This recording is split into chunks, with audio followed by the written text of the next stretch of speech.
Hi, happy Thursday. My name's Serena Graf and I'm one of the registered clinical counselors with Panorama Wellness Group. Coming on here to talk about our most recent blog post about how to support a family member or loved one during their recovery after an injury.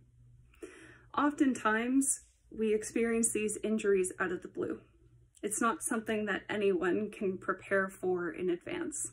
So as the person struggling with injury, they may experience a tremendous amount of stress, grief, change in identity, and change in their ability to perform and participate around the house and in important relationships.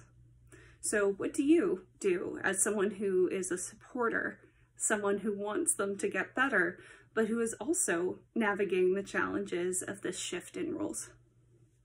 Certainly, every person varies in the kind of support that they need, the kind of injury that they've experienced, and the kind of treatment that they're accessing at different points in their recovery journey.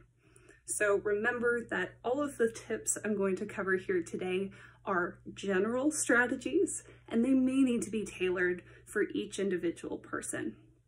But I'm hoping to give you 5 strategies or suggestions that may help you in finding ways to support this loved one.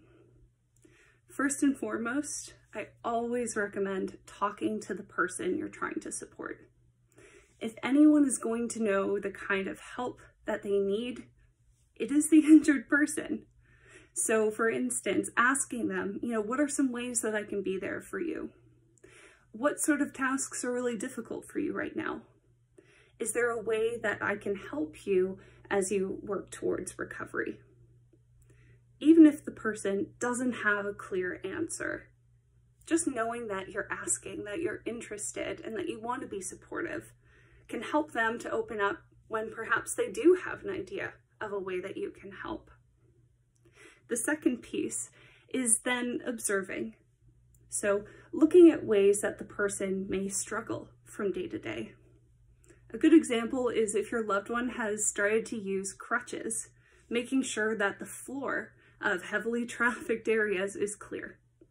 There is nothing more difficult than relying on crutches and trying to navigate an entryway that's covered with shoes.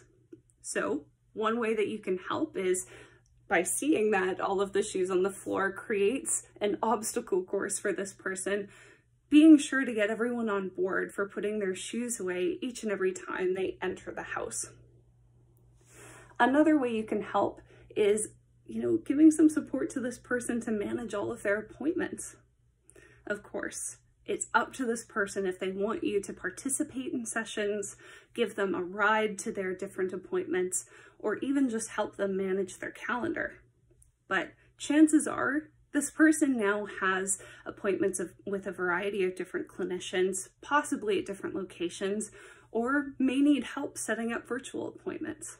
So this can be an entry point where you can volunteer some support, whether it's setting up Zoom for them before they join a virtual appointment, helping them to keep track of their calendar. The shared calendar feature on Google or Outlook or whatever platform your family chooses may be a great way for you to enter appointments as you hear about them so that your loved one can just check what you've entered and rely on that information. It may also be helpful for you to keep track of voicemails that come into your family line or emails that require action. Again, depends on what your family member needs and how much time and energy you have to dedicate to this. But a lot of times, the emails, the phone calls, the various appointments can be incredibly overwhelming.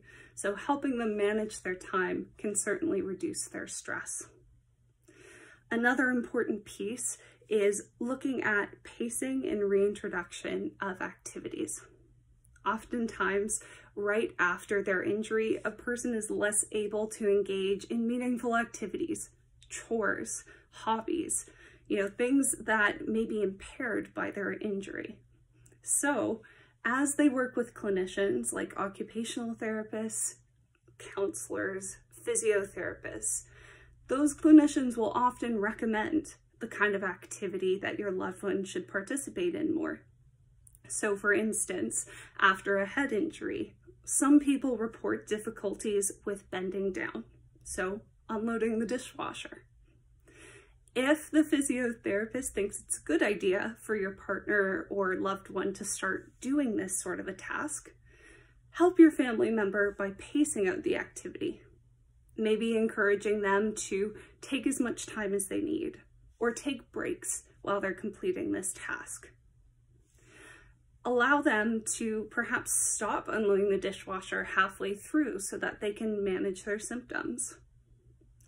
It may be that they're able to help prepare a meal, but don't quite feel ready yet to take on an entire meal preparation and cleanup.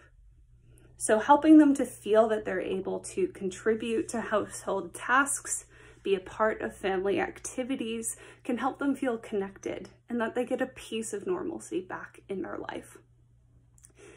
And then finally, as best you can, listen to this person, because without a doubt, they are experiencing a lot of stress and challenges. Maybe they'll want to open up about their experience and tell you what's going on, or maybe they'll ask you for space. Whatever they need to help cope with the pain or frustration that they're going through, as best you can, try and honor that.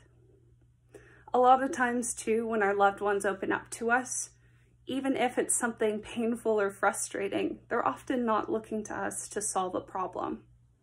They know that there's no way for you to magically wave a wand and cure them, or give them one perfect idea that's going to solve all of their problems. But knowing that you care enough to dedicate time to hearing them out, to trying to better understand their unique experience, can go a long way in helping that person to feel supported.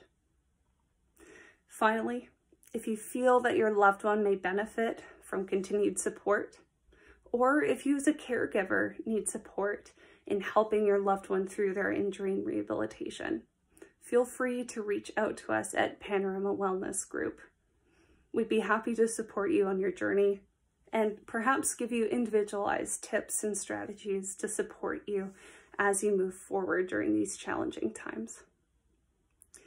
Hope you have a great rest of your day and found some of these things helpful. Feel free to reference our blog post if you want a little bit more information.